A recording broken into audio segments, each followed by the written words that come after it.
Hello mga ka-pips and mga ka-YouTube. Magawa tayo ng gulay, mga unta ug sagbot. Sa Bisaya, sagbot. So, para healthy ang life, sige, gora tayo dito. Mga pips, ato unang panitan ang gulay. Kanya kani ka magpanit, ato syempre ato ning hiwaon. So, sa mga mukaon o gulay, kaway-kayway kayo dyan.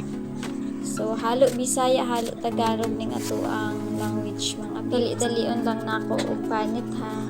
So, sa mga spoken dollar dyan, so, pwede nyo pong i-translate to. Pero charot to.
So, para makompleto ang lasa mga pips, ato ni haluan og lemon oil, olive oil.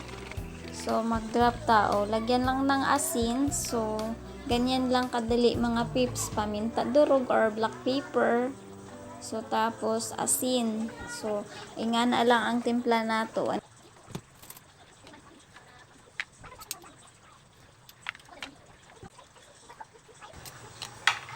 Okay, halo-haloon nato pag ayo para lami ang lasa og suhop ang lasa sa gulay. Yan po. Haluan po natong pagmamahal para lami kaayo ang para complete ang lasa, di ba, mga pips.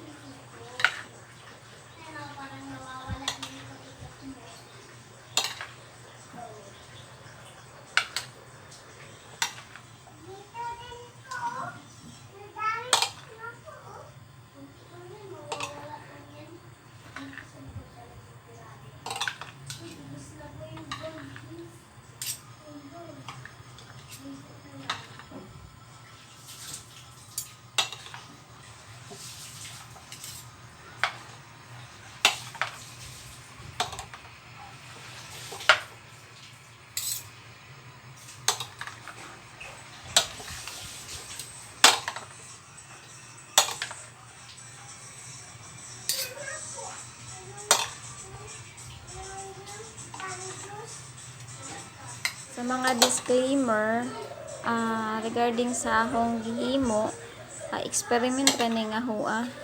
Kumbaga nag-recreate lang ko gahu ang kaugalingon nga recipe. So puro ni mga hilaw, fruits and veggie. Okay, ready na mga pips. So ito na, oh, yummy. So mga na ta, tara na, kain na ta.